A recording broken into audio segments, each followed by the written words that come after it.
ईश्वर के श्री चरणों में कोटि कोटि नमन है।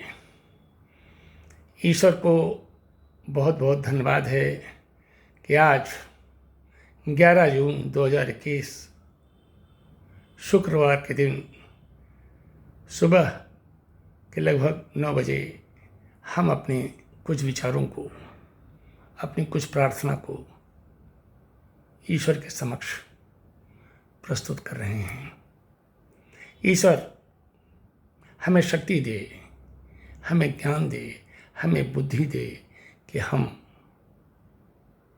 अच्छा सोचें, अच्छा करें और जितना भी किसी को भी कुछ दे सकें वो हम जरूर दें। हमने पढ़ा है कि लाइफ इज एन इको। जीवन में जो हम सोचते हैं वैसे ही हमारे कर्म होते हैं और तदनुसार हमारा व्यवहार भी होता है। इसलिए हर दशा में हमारी सोच के अंदर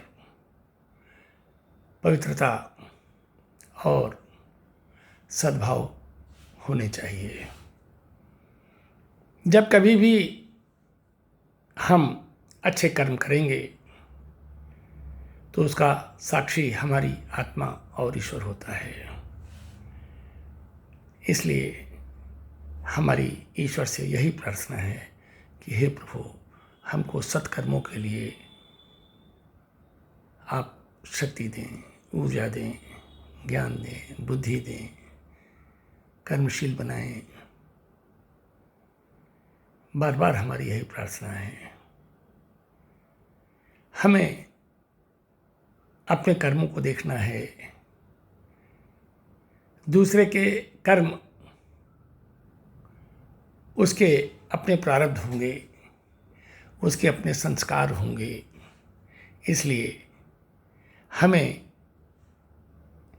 केवल जीवन के सच को समझते हुए अपने कर्म को, अपने व्यवहार को, अपने आचरण को पवित्र में बना के रखना है। सबसे मैत्री भाव रखना है। जीवन में मैत्री भाव का बहुत बड़ा स्थान है। जब कभी भी हम किसी भी पूर्वाग्रह से ग्रसित होकर के किसी के द्वारा किए गए तथाकथित दोषपूर्ण या गलत आचरण पर ध्यान देते हैं, उसकी विवेचना करते हैं, उसके कारणों पर जाते हैं, तो हमारी मानसिकता, हमारी सोच उसके प्रति नकारात्मक हो जाती है। हमें ऐसा नहीं करना चाहिए। हमें सदैव ये सोचना चाहिए कि ये उसके कर्म थे, ये उसके प्रारब्ध थे। उसके लिए हमें निर्णायक नहीं बनना है। हमें अपने कर्मों के लिए सोचना है। हमेशा दयालु प्रकृति का होना चाहिए। भगवान राम ने कहा है और इसे हम सभी लोगों को अपने जीवन में समझना भी चाहिए और अमल में भी लाना चाहिए कि उन्होंने इस बात की प्राथमिकता दी है कि उन्हें क्या भाता है।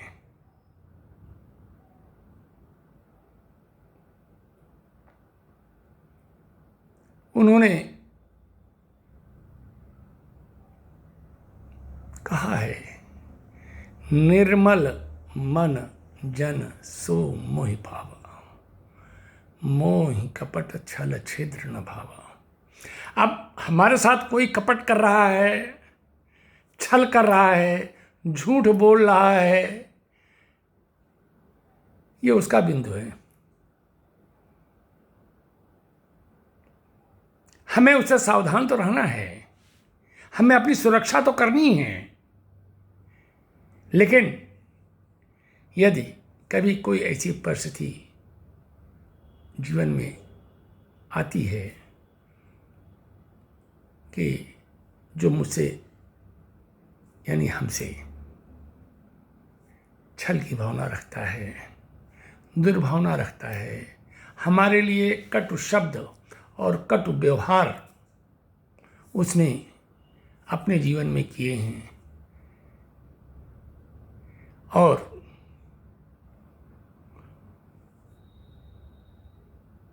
वो हमारे सामने उपस्थित है,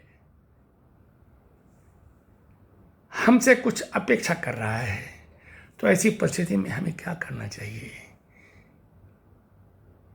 हम ऐसा समझते हैं कि दैवी गुण यही है कि वह क्षमा मांगे न मांगे, गलती का एहसास करे न करे, ये उसकी अपनी बात है। हमें अपनी यथाशक्ति उसके प्रति, उसके दुखों के प्रति, उसकी परेशानियों के प्रति सद भावना और कृपा की दृष्टि रखनी चाहिए। देनहार ईश्वर है। अगर ईश्वर आपके अंदर, हमारे अंदर ये शक्ति दे रखी है कि हम ऐसे व्यक्ति को या ऐसे लोगों को जो हमारे प्रति दुर्भावना भी रखते हैं, हमारे साथ कटु आचरण भी किए हैं, तो उसको फॉरगिव एंड फॉरगेट फिलॉसफी के अंतर्गत, हालांकि मानस पटल से कुछ भी नहीं हटता है। मानस पटल पर तो एक बार जो बात चली गई वो चली गई, लेकिन फिर भी मैं पहले भी कह चुका हूँ कि दाता का भाव होना चाहिए। दाता का भाव ईश्वर का होता है। अगर हमें ईश्वर के नज़दीक जाना है तो देनहार होना चाहिए। हालांकि हम केवल निमित्त हैं, लेकिन अच्छा सोचें तो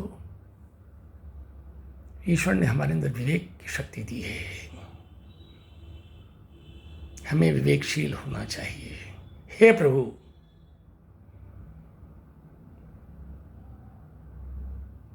हमारी करवत प्रार्थना है कि हमको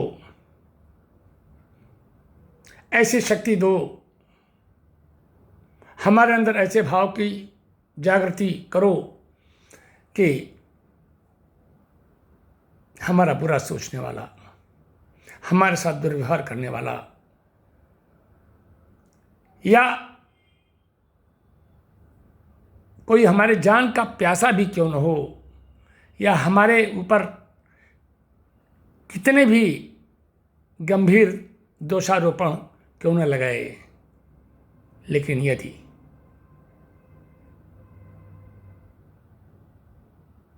उसकी स्थिति प्रतिकूल है और वो हमारे सामने हमसे कुछ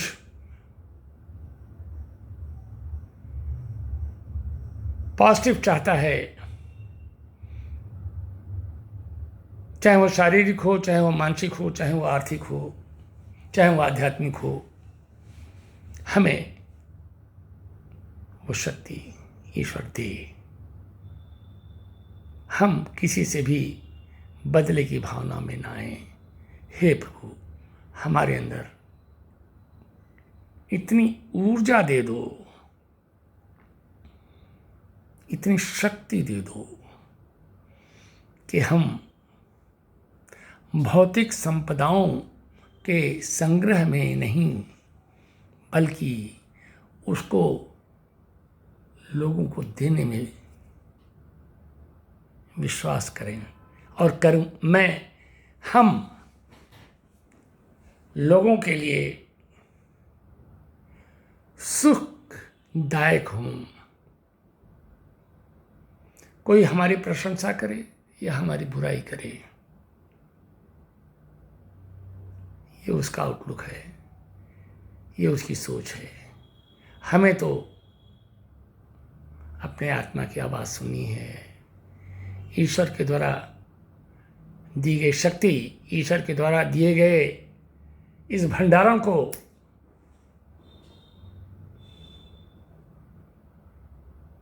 परहित में लगाना है।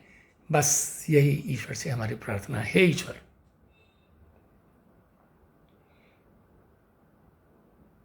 हमें इन सब शक्तियों से, इन सब अच्छे गुणों से भर दो। सदैव देता रहूं, देता रहूं, देता रहूं, देता रहूं, आपके नाम का स्मरण करता रहूं। आप हमें अपना माध्यम बनाएं, जिससे कि हम परहित में कर्मशील हो सकें।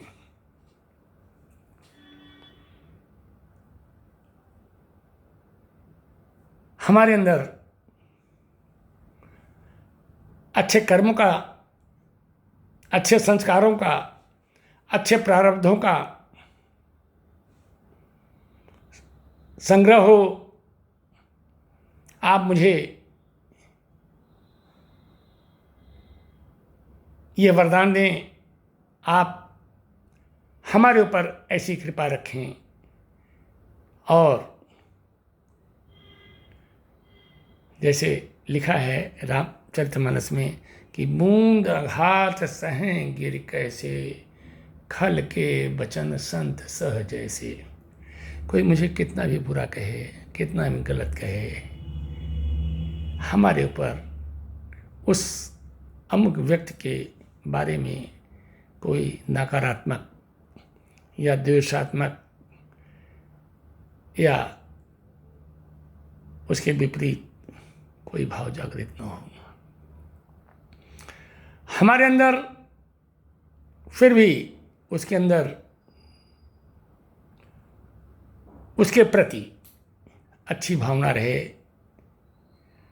और उसको शारीरिक और मानसिक तथा आर्थिक शक्ति के लिए हम प्रार्थना करते रहें। हे ईश्वर, बस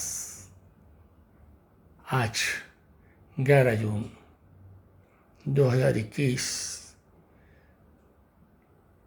की सुबह लगभग 9 बजने वाले हैं या 9 बज चुके हैं के दिन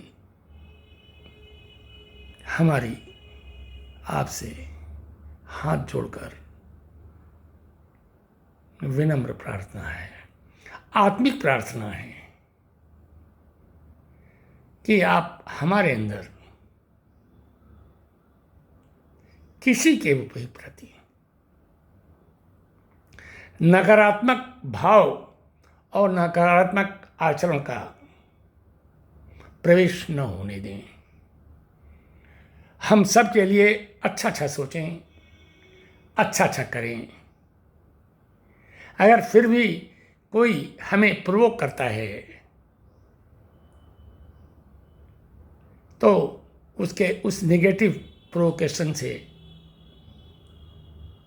हम दूर रहें, हमारे ऊपर उसका कोई कुप्रभाव न पड़े।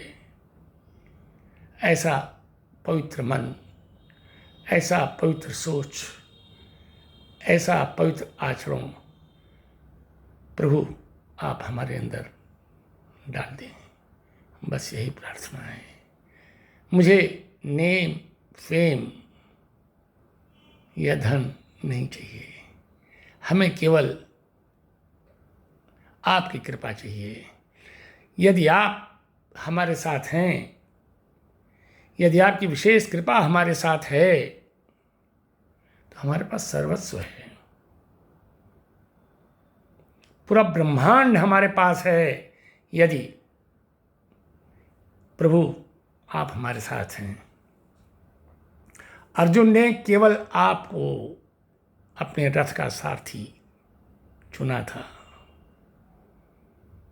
और अर्जुन विजयी रहे।